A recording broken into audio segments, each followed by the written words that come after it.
Hey everyone, welcome to another episode of the Voices for Voices TV show and podcast. I'm your founder, Voices for Voices, Justin Allen Hayes. Thank you so much for joining us. I've just had just craziness on tech issues, so it's really a miracle that we're here and we're recording like it should be doing.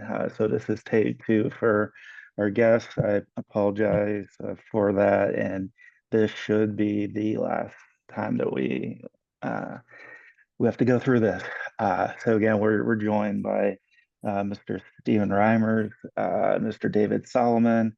We put this episode together to uh, just clarify some information that's out in the world, just to kind of put some closure to some topics. Mr. Solomon, if you jump in and we'll get this rolling and get this completed as soon as we can. Man. All right. Well, I just want to welcome Steve Reimers. Welcome to Voices for Voices. Thank you for being here. Thank you. Thank you for having me. Absolutely. Um, and I thank you for agreeing to this. Bryan Davis has said some very obscure things, and I really just wanted people to hear from you because, like, we don't talk a lot, and we're not exactly close to each other, and so for you to get tied into this is just a mess. um so he's saying that I kidnapped you in 2015. And for the audiences that don't know, Bryan Davis is someone that has caused a lot of havoc and harassed, among other things, my family. And this is a person that has endured some of that. So, Steve, take it away. First off, nobody kidnapped me in 2015, Bryan Davis or anybody else. Um, but that's just a complete falsehood. Right. Um, like he's saying that even now I've kidnapped you, and you're, I mean, I'm not even near you. He just keeps spreading it like wildfire. Well, Um, I can't control what he says, but it's just not true. I haven't yeah. been kidnapped by anybody, anywhere, anyhow, anytime. So you are free and just, like, I I come and go as I please. there you go. Um, Second, Brian sent you an email a few months ago. Is He that did, correct? yes. He did, yes. What was it about? He was basically trying to get me to sell you down the river, take money, and give you and all your intellectual property over to him. Okay. And that was from his personal email, was it? Yeah. Well, yeah. Brian Allen Davis at USA.com is what the email address was.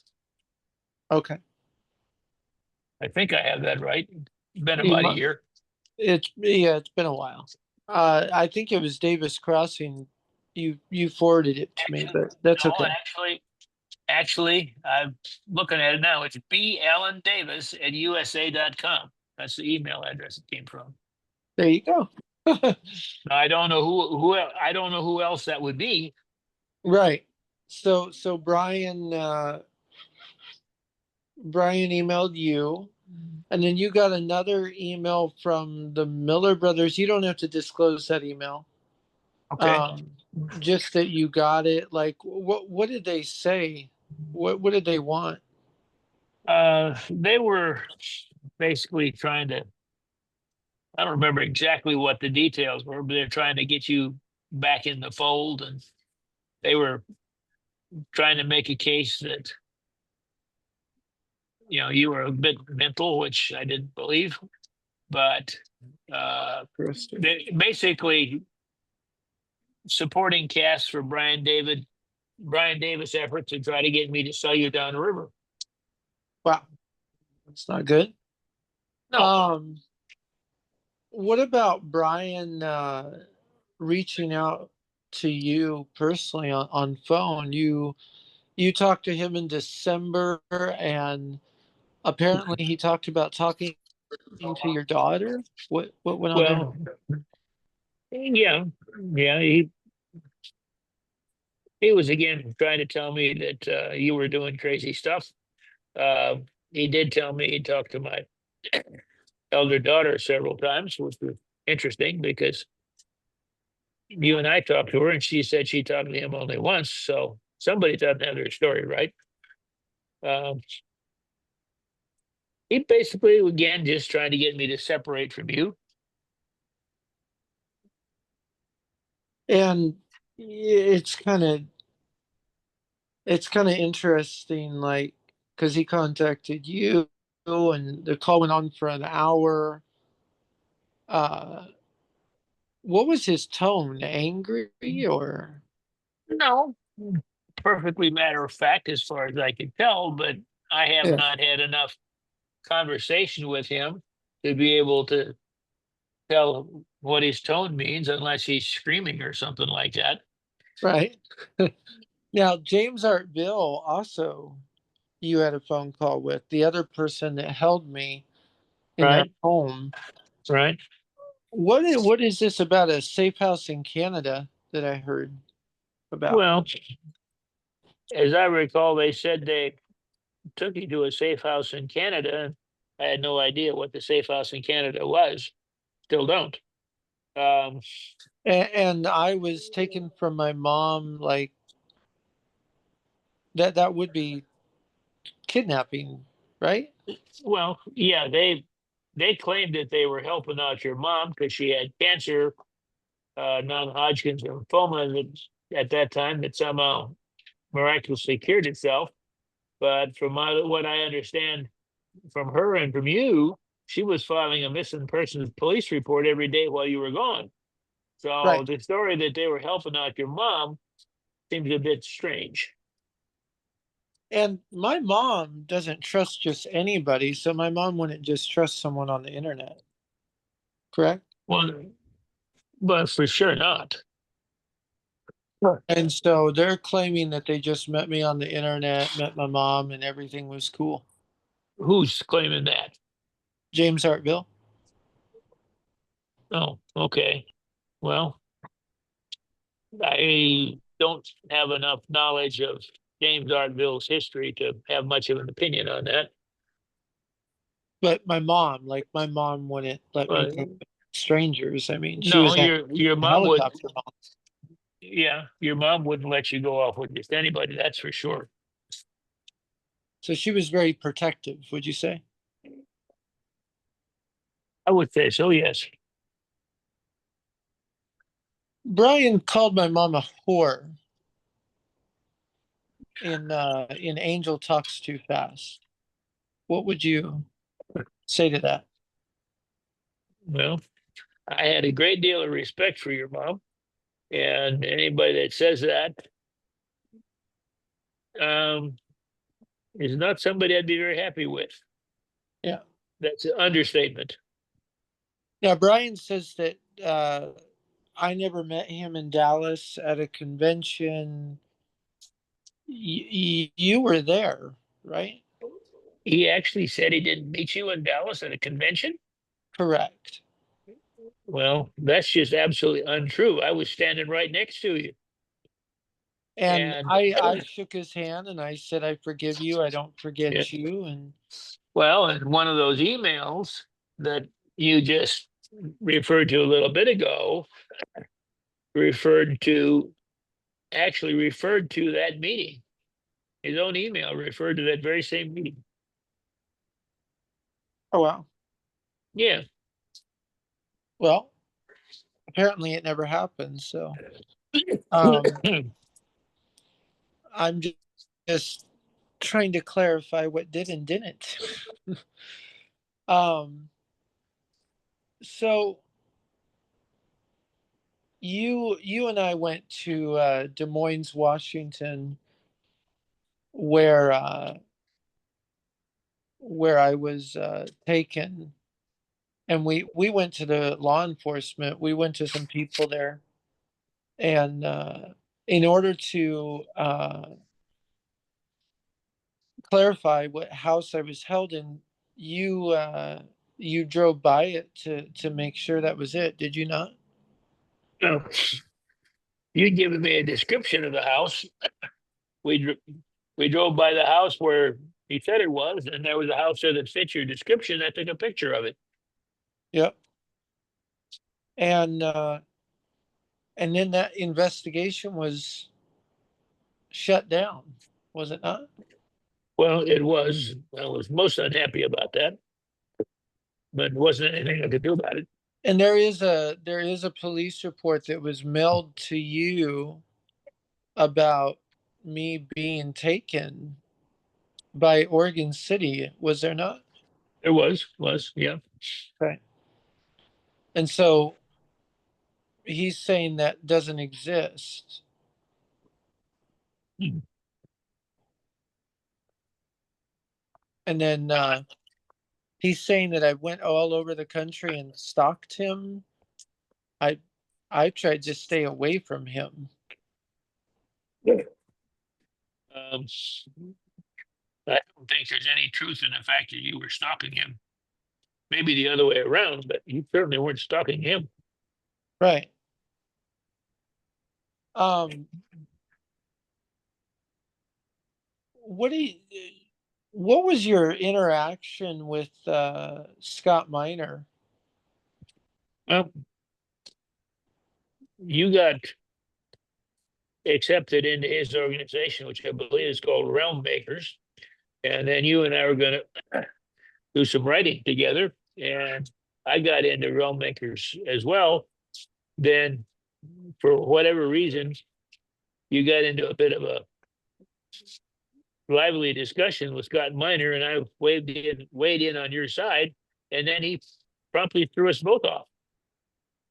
That's the extent of my interaction with Scott Miner. Huh. And what do you think of when you talk to Brian? Because I heard you talk to Brian privately. He defended that he was talking to children about porn, cutting, and sex, and said it was just an interview and nothing more. Well, Is that correct? I remember him saying those things, but I think it was on, some thing I was watching. It wasn't in a direct conversation with me, but I remember him saying those things. Who he was saying them to, I don't know. Right. But I thought he said them privately to you. What I was told. Yeah. Well, I would disagree with that. That's not something that he would talk to me about in private. I don't think. Okay. Be no point in it. Now, what about Brian? Saying that I can't write. Um, is it true that governors and diplomats and even Disney, for that matter, uh, is it true that people have reached out because of my unique forte into what I write? Is that true? Well, that is, people have asked you to, write this or that or the other thing. You have a talent for connecting cultures that few people have. Right. Um, and you did write one piece that I remember where some of the people that read it made the point of calling us and telling me how much they liked it. Right. And that was without naming names, that was a high up place. Well, I don't know how high it was, but um, it was the story set in the prison, and these are some of the people on the prison guards that read it, and they were touched by it. But what about The governor, though, is what I was referring to, Um, without saying names. well, you did a lot of work for various people, and I never did get close enough to the real details there, but I know there was a lot of it going on. So you would say that I know how to write then, correct?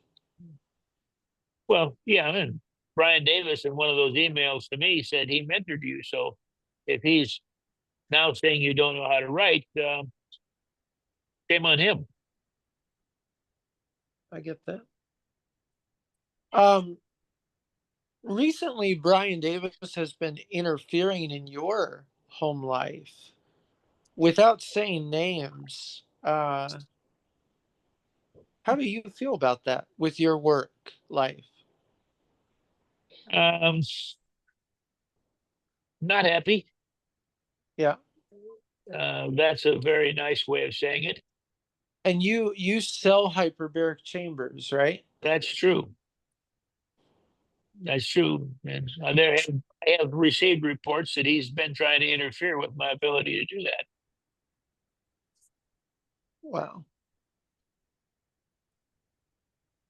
Um, Another detail that was brought to my attention is Bryan accused me of writing the emails to you when I don't even do email, and I was with you when those emails came in. Well, yeah, and the writing style in those emails is not your style. So that's just baloney. Well, considering I don't do email, and if I do, I can't spell worth of mercy. Like, Yeah, I can generally tell if it's written by you or somebody else.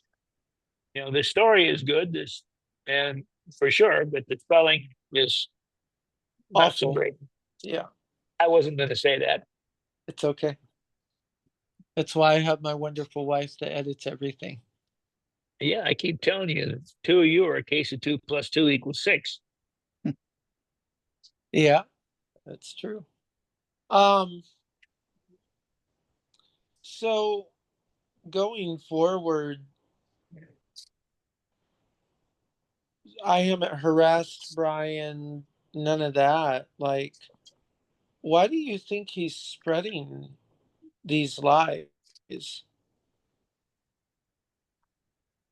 Um, about you or about me? Both. Well, um, I have my I have my theory. Yeah. Um, some of the contacts I've heard that he's had with various people I work with add up to him trying to dry up my ability to earn money. Right. And he's And had some, pardon? he's had some success in that. Yeah, he sure has. Now, what would you say to listeners about, you know, hearing your story? Would you say, you know, beware of this man, he's dangerous? What would you say?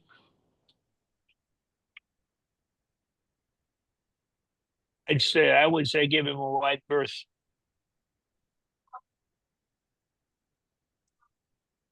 Say that again? I would say give him a wide berth, meaning stay as far away as you can. Ah, yeah, yeah.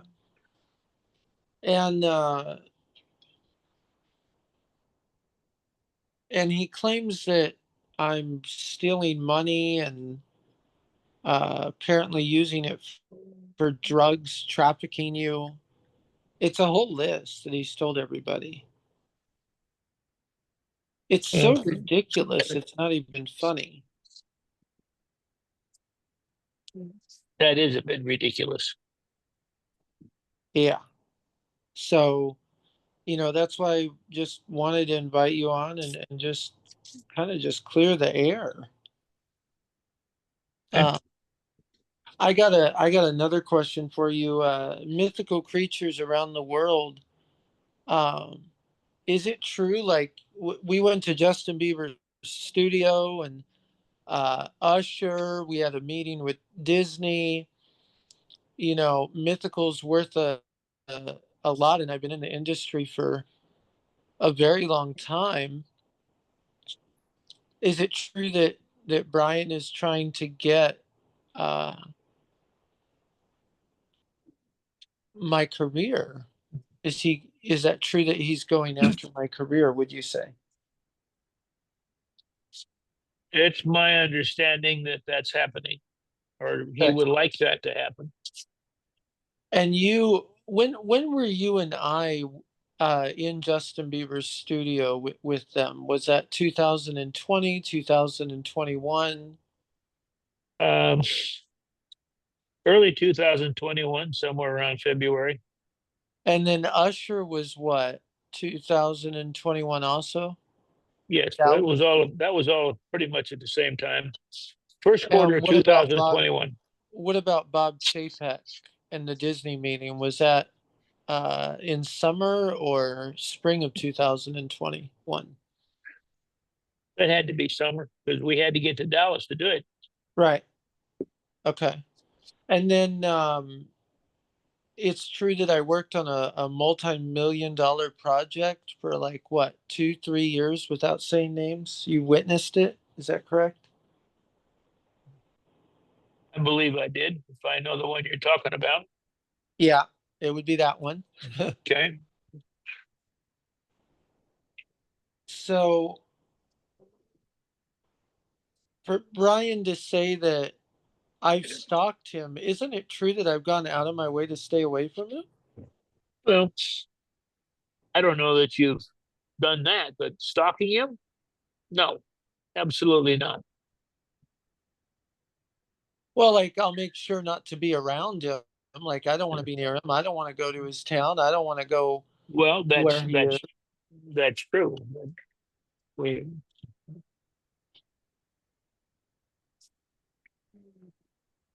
we haven't gone particularly out of, I haven't seen you go particularly out of your way to stay away from him, but certainly have not seen you go anywhere near where he is on purpose.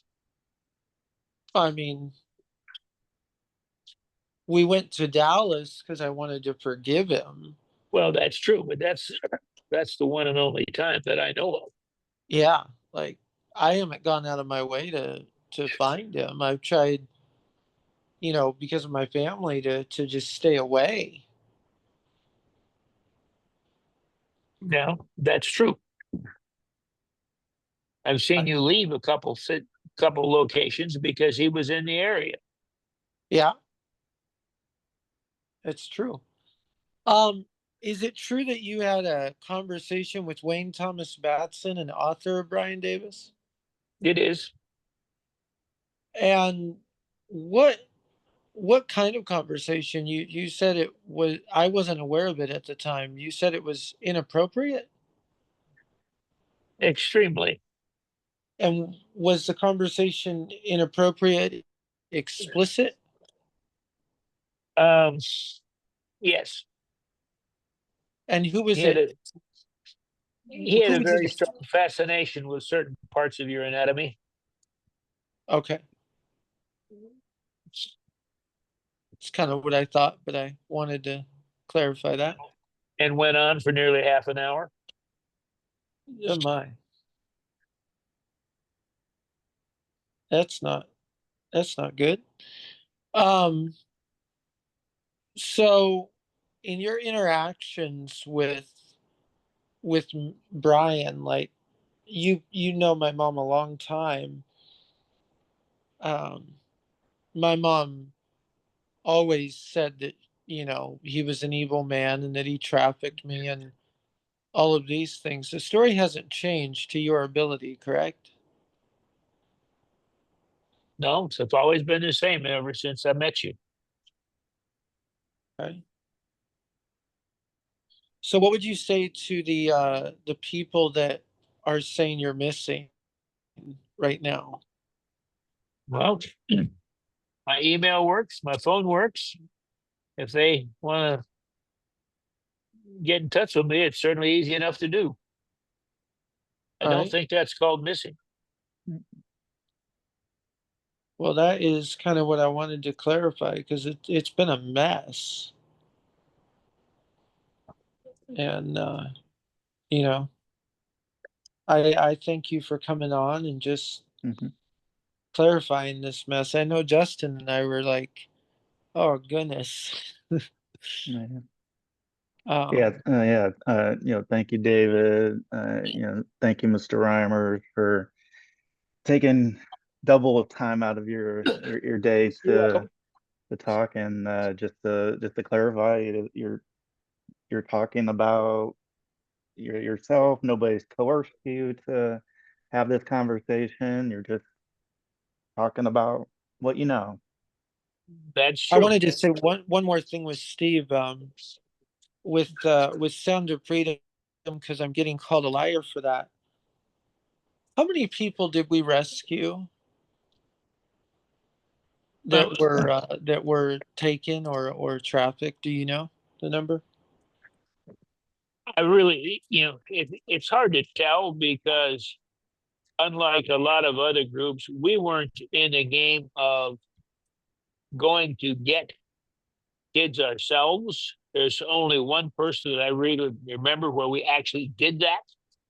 Right. Picked up this lady and took her. My mom did most of the dangerous work on some of that, but Most of the time, what we were doing was leading the authorities to where they were.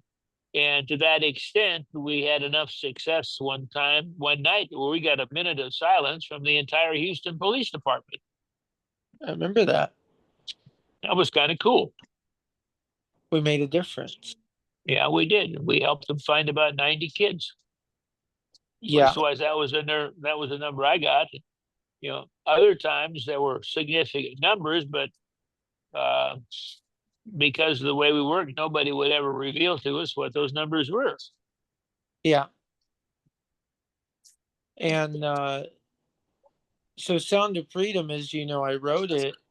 That was when me and my mom rescued someone from Brazil, which we won't name. Okay. And actually, you met a few of those individuals, and so not a lot of people know, but my mom went out of her way to rescue kids, and you got to kind of see that a little bit in action with Mike in San Antonio without naming who he was, and Yeah, I remember that. other other places in Dallas. And so my mom worked with a lot of people, and so I just wanted to thank you for that, and just clarify that, because people have said, oh well, that's impossible. No, my mom did that. She rescued kids. In fact, she rescued a few kids that we won't mention, but got them on the straight and narrow. uh Invalidating person, which we won't name. um Unfortunately, we don't know if she stayed that way. um and then another one who has gone off the deep end. um and that's because of addictions, and that's just because of a lot of things. And uh that was just your mom. well, remember Rosalind? My mom helped Rosalind. She was a victim, and she got her on her feet, and my mom would help anybody, I think. So Probably. she used to knit slippers for the police. Remember that? Yep. All right. Well, thank you, Mr. Reimers, for your Hmm. time, and it's good to hear from you. I barely hear from you these days, so it's always good to hear from you. Likewise. Yeah. Thank you so much, Mr. Reimers. Thank you, Mr. Solomon. Thank you for watching and listening to this episode of the Voices for Voices TV show and podcast. Join us in our over 260 episodes. We'd love to have you subscribe, join us, like, share, all that fun stuff. Give us a big thumbs up. And again, a big thank you to Mr. Reimers and Mr. Solomon for joining us. And until next time, we hope that you are a voice for you or somebody in need. Thank you.